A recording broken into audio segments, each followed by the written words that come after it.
Okay, welcome to the Downtown Den, and we're delighted to be joined by Tom Riordan, who's the Chief Executive of Leeds City Council. Tom and I had been hoping to be enjoying at least a glass of lemonade face-to-face today in the fine city that is Leeds, but unfortunately, because of what's been happening with restrictions, new guidelines and so on, we moved the event to a virtual one. And I don't think, Tom, that I'm particularly wise and clear on what the advice, guidance, what tier Leeds is in at the moment. So perhaps you could give us the latest update for people. Yeah, thanks, Frank, and good to see you. Sorry we can't do it in person, but I'm sure that time will come soon. And good to be in touch with everybody online. Yeah, we're in tier 2 at the moment, and that's the high alert tier, and pretty similar actually to the restrictions that much of West Yorkshire, Bradford, Kirklees, and Calderdale have been in through the last few months, and Leeds joined a couple of weeks ago. The good thing on tier 2 from our perspective is that it changed slightly to allow outdoor mixing within the rule of 6, but was much clearer about indoor mixing. Not being between households, which before was slightly blurred. And so we feel it's a simpler message to be able to get across to people, and one that gives us a fighting chance of, slowing the increasing case rates that we'd seen in Leeds. We're in discussion with the government at the moment, and I've just come off quite a constructive call that we've had with them, and we'll be continuing discussions with them about what the numbers are doing. I think we're all particularly looking at the student numbers, which we know were one of the big reasons for Leeds going up, and they have thankfully started to come down now. We've got our universities, our 6 universities in Leeds, all working really, really well together. Some have set up their own test and trace units, and that has made quite a difference to the numbers. So we've seen them stabilising over the last few days. And that's good news. We still have spread right across the city though, in every ward, and so we're very concerned. We're concerned about increasing hospitalisations, and the flow that will have through to ICU cases, and obviously tragically mortality. So we're really concerned about the increased levels. We're quite comfortable and supportive of being in tier 2, politically, and as officers and director of public health, and we're looking really, really closely at the numbers now over the next few days, starting with the government next week, to just see what we need to do to make sure that this stabilisation continues and hopefully starts to push the numbers down. So it's obviously very fluid, as you know, from across the north. Everybody will have picked up the quite lively atmosphere there is at the moment about these issues. But from Leeds' perspective and West Yorkshire's perspective, we currently are in tier 2, and we're in dialogue with the government. We've just started today the dialogue with the government, and there's no imminent change over the weekend, I would say. Okay, because we've just heard the news that Lancashire, of course, has been put into tier 3, and there, unlike Liverpool, they've negotiated that gyms can stay open. So obviously, if you're a gym user in Liverpool, you're far more effective than a gym user in Lancashire. And then, of course, there's all those other anomalies that I could put to you, but I'm not going to, because I'm sure you've talked these through from time to time. But Tom, you're in a job where the array of services that you as a local authority provide, you're very clear that communication is key. And whatever your politics are, you can't possibly suggest that there has been a clarity of communication and messaging around this crisis over the past few months. Yeah, I think one of the problems we've got into as a country, I think, is that we've sort of become very focused on the restrictions themselves and which level of restrictions and which nuances and what you can't do and what the rules are, rather than the outcome that we want people to understand. The basic thing is if you keep your distance from people, then you won't catch this virus. And also, if you do have symptoms, you need to get a test and then self-isolate. And what self-isolating means is actually staying in your house or your flat. It doesn't mean sort of nipping out to the shops and, you know, maybe going out for a meal just maybe once a week rather than more, whatever. And so I think there's a need to sort of regroup around all that in a way, and hopefully use this next phase to get across to people that through the winter, because you know what, and I think the other thing is people have found it quite hard to plan ahead. Yeah. And what I've been trying to say is, you know, we need to look ahead to half term, to Halloween, bonfire night, to Christmas shopping, you know, the Christmas break, and then the new year when you often get NHS admissions going up. We need to be sort of collectively planning together as places, as local and national government, as the NHS and social care. All of these things need to be done sort of to a plan. And I think the problem we've got at the moment is people are, you know, every day almost there's a new twist and a new headline. And, you know, we've sort of been driven back into the trenches rather than driven together. And I think, you know, when I was doing the national role, I was tried to over and over get across that we need the strongest possible partnership between the national and the local level, because if we don't have that, we'll get that, you know, mixed messages and communication and lack of buy-in. And feels like we're there at the moment. We need to put that right and do a reset. And it's not just about restrictions. It's about actually the whole relationship between the national and the local state and businesses. And, you know, we've been incredibly worried about our business base and the impact of, you know, some of the proposed restrictions on the, you know, not just on, obviously on the hospitality sector, on the freelancers, on the events industry, the creative and cultural sector, all of that. And in addition, the knock on to others like retail in particular. So, yeah, we've got to have a bit of a reset moment in the next few weeks, or we're going to pay the price. And I think the frustrating thing from the business community's perspective, Tom, is that although we're all concerned about health, you know, we've all got relatives, we've all got loved ones that we want to keep safe from the virus. But of course, we want to keep our businesses going. We want to keep our livelihoods. We want to keep people in jobs.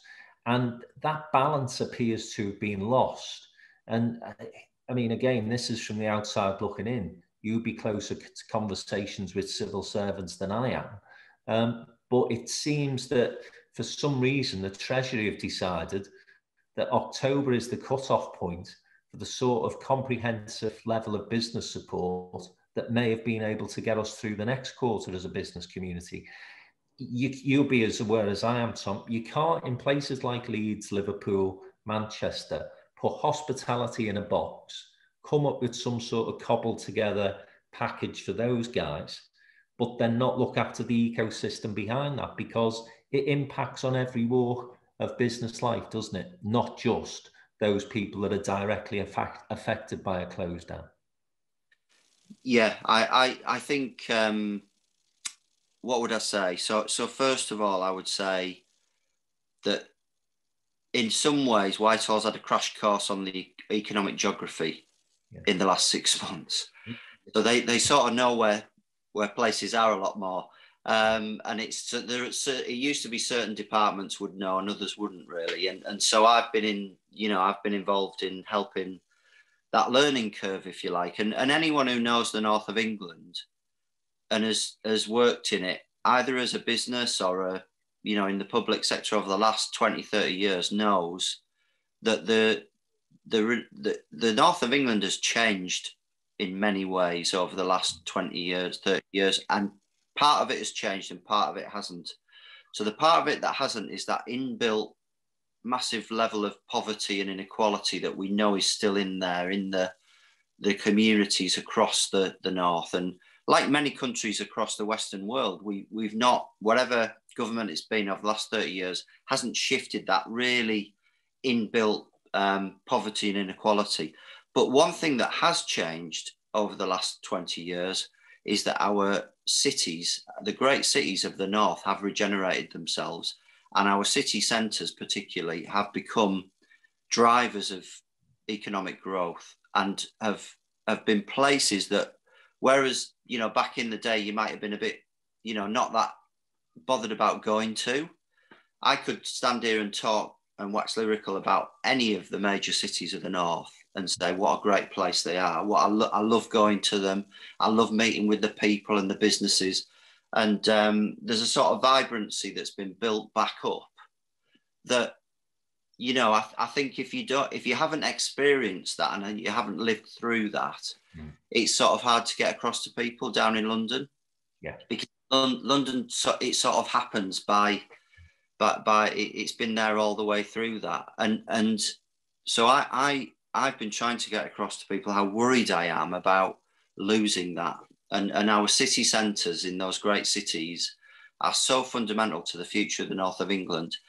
We are in danger and at risk in the next few weeks and next quarter of losing what's been built up over those decades. And it sounds like you're overstating it, but I'm not overstating it by saying that there are some fantastic businesses that I know who will be fantastic businesses into the future. But if we don't get them the support or don't get this right for the next phase, then we're going to lose them.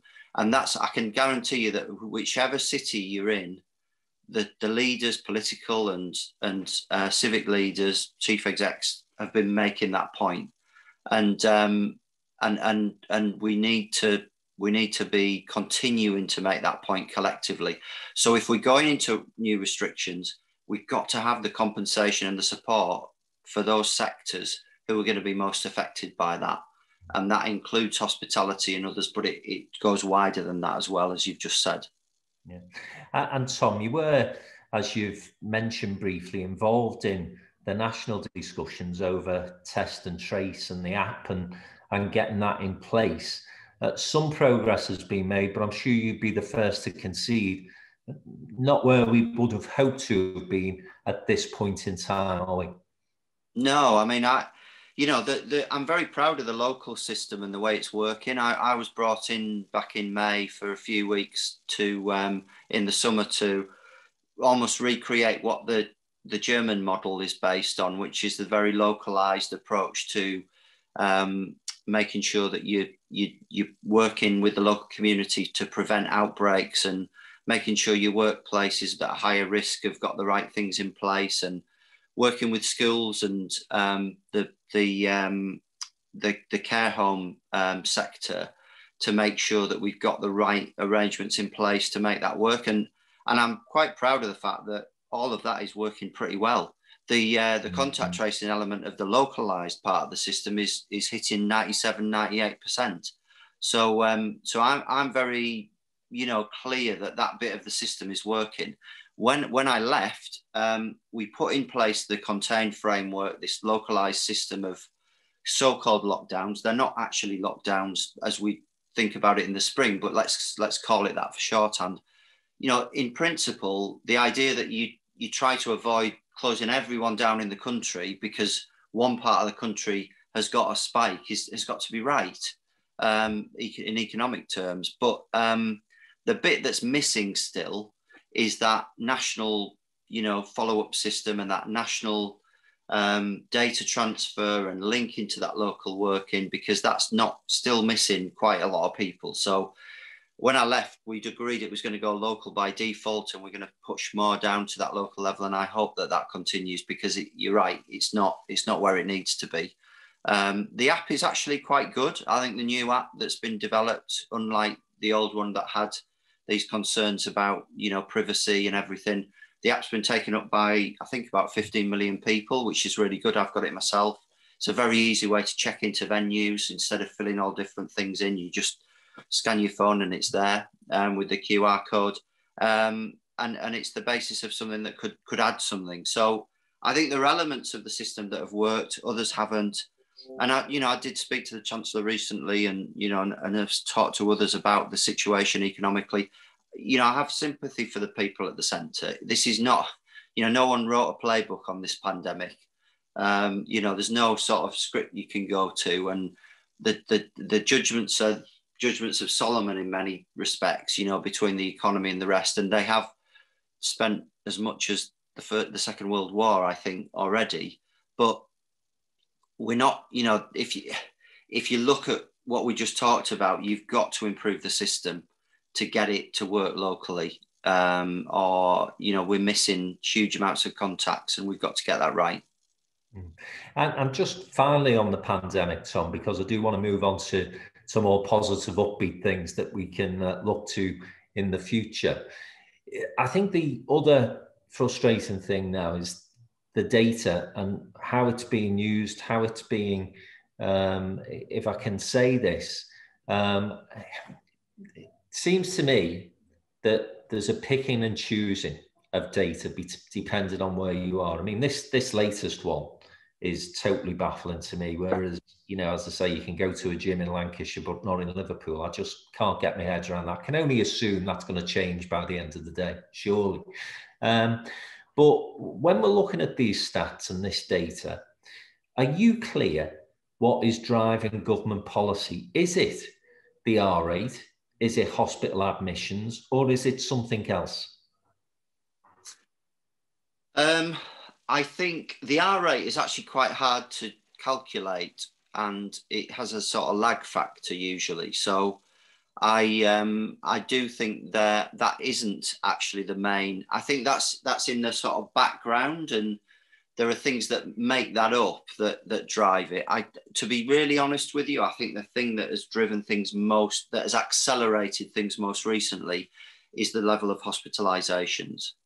That is the figure that is the one that has really worried everybody, and those levels are going up. And the other two elements which are really important, and I've been in these national discussions myself, so I can say this very clearly, are the case rate per 100,000, which is the 7-day daily case rate that you'll have seen quoted quite often, that has gone up quite considerably in all the cities, often driven by the student return to university, but seeping out now into the older population. So the case rate per 100,000, and the element of that of the over 60s is the bit that they're most concerned about now. So that's sort of driving the worries. And that varies. So it's a bit lower in places like Leeds and the ones that have been really affected by the universities than it is in some other places. And the third one is the positivity rate and the trend of that. So basically how many people that you test positive. And that has gone up quite a lot, but it's stabilizing now in Leeds. So it's probably those three, Frank, that are the ones that I would say are driving things the most. Okay, thanks for that, Tom. As I say, listen, I don't want the whole conversation to be about COVID, because Friday, and we should be getting ready for the weekend as an Evertonian. I'm looking forward to turning over the Reds tomorrow. You're right. Yeah. Wow. The new world's pretty good for you at the moment. Yeah, apart from the fact we can't go and watch them. But anyway, and of course, Leeds, after all these years, finally getting the Premier League. But listen, let's hope that will change. But can I mention that, Frank? Just of course you can, yeah. I do think it's worth reflecting on. I mean, anybody you've talked to in Leeds over the last decade, I can almost say almost 9 out of 10 business conversations that I have with people about over the time I've been in Leeds over the last 10 years, virtually every conversation at the end, we've been talking about transport or the economy or, the council and, the planet, housing, whatever you want. Everyone would throw in at the last minute. And you know what we really need, Tom? Premiership football. And we've finally got it. And or they're throwing devolution, and we've got that as well. Because we're in a bloody pandemic at the same time. But I think the factor of Leeds going up, but not just that, but I can say this as a Borough fan. You know, Leeds United have got the history, but they weren't always the most loved team in the 70s, let's say, by everybody else. And they sort of revelled in that a lot. I think Leeds fans sort of, it's part of their DNA. But now they're actually quite popular, you know, and with Bielsa, with the Bielsa factor, I mean, he's box office in terms of global news in football because he's so revered and he's such an interesting character with good values and, you know, attention to detail and all that stuff that fascinates people. So we've got all this spotlight on us, but as you say, we can't go and watch it as well. So it's such a step forward for the city. Yeah. And of course, what you've still got, despite the fact that we're in pandemic and you can't get the crowds in, it is that global coverage of the Premier League. So Leeds is back on the map as far as that's concerned, which is great, isn't it? It is. And we've got great role models like Calvin Phillips and, you know, we've got, you know, I don't know if any of you saw the documentary about Rob Burrow the other day, and, you know, what an amazing guy. What a fantastically inspiring story in hard times that, you know, you sort of pull yourself up thinking, oh, I'm bothered about all these Zoom calls I've got to do. You know, look what Rob's going through and his family. And, you know, and the Rhinos at Wembley tomorrow as well, you know. So, you know, there are lots of good things happening. And more good things to come, Tom, because you've mentioned there the devolution deal, and that's certainly being discussed. I've noticed one or two high-profile figures throwing the hat in the ring to be the first mayor. I won't ask you to comment on that, obviously. I can't. I'm a returning officer, so yeah. You know, and I mean, the one thing I would say is, you know, as we've seen in Manchester, I suppose, particularly, but in Birmingham as well with Andy Street, and of course in London, Sadiq Khan's been there for a while. They've had a mayor for a long time. These high-profile positions attract high-profile people and can give you a different type of platform. I know Judith's great, and you've got other great leaders in West Yorkshire, but that elected mayor does assume a more authoritative role. And the soft power that those people carry, and I think Andy Burnham in particular has used this over the past couple of weeks, well, probably say the last few months, can be significant, can't it? And when we talk about moving forward and those more positive conversations we're going to have, then that role is going to be crucial for you guys. Yeah, without a doubt. And it's a big step forward that we've got devolution. We've got one of the best deals that's been negotiated, 38 million a year of free flexible money. It's like gold dust at the moment, really. That, and with, you know, it's both revenue and capital funding. So, you know, there's a lot we could do with that. And yeah, I think the mayoral model is something that, you know, when you talk to local politicians, in a city like Leeds that, you know, it's an interesting debate because Leeds rejected a mayoral model a few years ago, as many cities did, for the city itself, because Leeds is it's what I call a sort of pluralist city. It's never going to be a one-party state. It's widely drawn boundaries. It's got, you know, different political groups on the council, and it probably always will have. And so it sort of defines the city in many ways, that they don't like the idea of a single person having all the power. So that's why, you know, that I think that's why it was rejected originally. And that's why you've got people like, you know, Judith Blake, who come in and play a very strong leadership role, but are quite collaborative as well, because they realise they've got to work across the city, across sectors as well, particularly with the business community. I think the metro model, you know, the one that we're talking about, probably does lend itself a bit more to that singularity rather than local government, because you know, with the best will in the world, it's really important stuff, but it's not life and death work like you do at that local level. It is slightly one step removed from, you know, the white heat of NHS and social care, or, you know, shutting libraries down and things like that. And in dealing with transport and the economy, you've got to look across boundaries as well. So yeah, I think it's an exciting time. I really hope that we get somebody who wants to be collaborative, work with Leeds, and can see the city for where it is and where we need to go next. So, I'm sure the good people of West Yorkshire will elect someone like that. I'm looking forward to the question about where they're going to base the headquarters. The first question, because that'll be the one that'll set the hairs running to start with. So let's see. Well, for what it's worth, and somebody who's a politician in Lancashire and lives in Liverpool but has had a business in Leeds for a number of years now, my vote's with Leeds, but it would be, wouldn't it? I'm sure that's not going to influence anyone. No, I won't. I'm sure it'll go where they want it to. But in terms of where Leeds was at pre-pandemic and the plans that are still in place, as you say, you've got a devolution deal to look forward to. We've now got Premier League football in the city. And then, of course, Channel 4.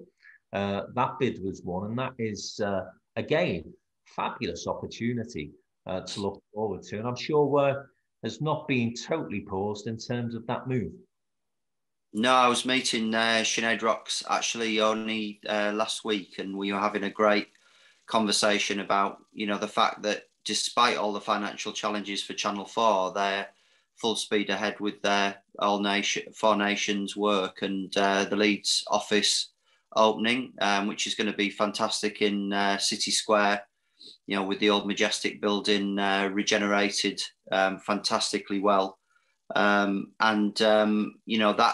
is going to become a very iconic, I think, home for Channel 4 as you arrive into the city. And we just opened a consultation asking for an international competition to redesign City Square. We've got the levels of construction have not been hit as hard as you might fear through the pandemic. So all the fundamentals of the Leeds economy and the reasons why Channel 4 chose Leeds, and so did Burberry and Sky, and even the political parties putting the headquarters there these days now as well. All those reasons are still there. And it's hard at this time. It feels like quite a dark time at the moment for everybody. I realise, even with the nights coming in and, the second wave, right in the middle of the second wave and everything else. But we will find a vaccine. We will see a brighter 2021. Whether that is right at the start or maybe in the spring or the summer, who knows? But I'm confident that we'll get to a point next year where, we will be more back to the normality that we had before the pandemic than now. And when we get to that point, I just think there's going to be such a release of energy. People so happy to be able to go to football matches, music gigs, meet up at business events like, downtowns, again, just have that interaction with people. I think that's going to be a great release of energy, and Channel 4 being part of that, is going to be brilliant for our TV and film industry, our creative sector. And we're working hard with them on the, making sure that the full city region feels the impact of that. It's not just Leeds, and things like Beyond Brontes, these great programs we've got for young underprivileged kids who, want to come through, underrepresented groups who want to come through the industry are working really well. So yeah, lots to look forward to with Channel 4 and others.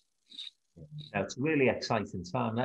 The other thing that we've been talking about in other cities over the past week, looking forward to 2021, is something that Leeds have done a great job in the city region in terms of promoting the region to the MIPIM delegates. And of course, that ordinarily takes place in March. It's now been moved back to June. Not sure where you guys are up to with that, Tom. Any update? We're still considering next steps on that. I think we'll still be part of MIPIM, wherever it is and whatever happens. I think it's one of those where I used to call it a necessary evil. People might feel going to the south of France and meeting a load of business people would be fall into that category, but it's not my favourite experience, let's say, but it's a really important moment for cities like ours to engage with a group of professionals and business business people who congregate together in the same place, and you can sort of fast forward a lot of work in that moment because everybody's in the same place at the same time. It's quite an interesting dynamic, actually. What I also think we need to do, though, is look at other elements of Smart Cities Conference in Barcelona. You know, the mobile technology conferences. We're doing our work with MIT in Boston and cities like Sydney and Oslo. You know, whatever happens, particularly I think as we come out of the European Union, we've got to have that international perspective and speak to and work with like-minded people in cities across the world, because Leeds will continue to be a globally engaged and interested city through this next phase, including through MIPIM. Okay. And the final point, Tom, from me is that, you know, the Northern Powerhouse has clearly been a brand that's been around for a number of years now. It was launched by George Osborne in Leeds, actually. Seen very much, I think, initially as building a very strong access in terms of connectivity, at least transport-wise, between Leeds and Manchester. But of course, Newcastle, Liverpool, and everywhere in between as part of that brand.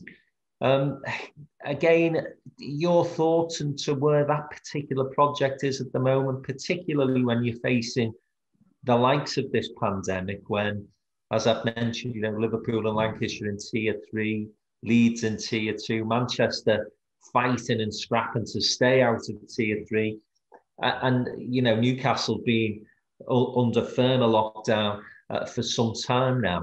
Is there still that collaboration, that appetite of working together? People still keen to see that powerhouse form as one and move together on things like HS2, high-speed rail for the north and so on?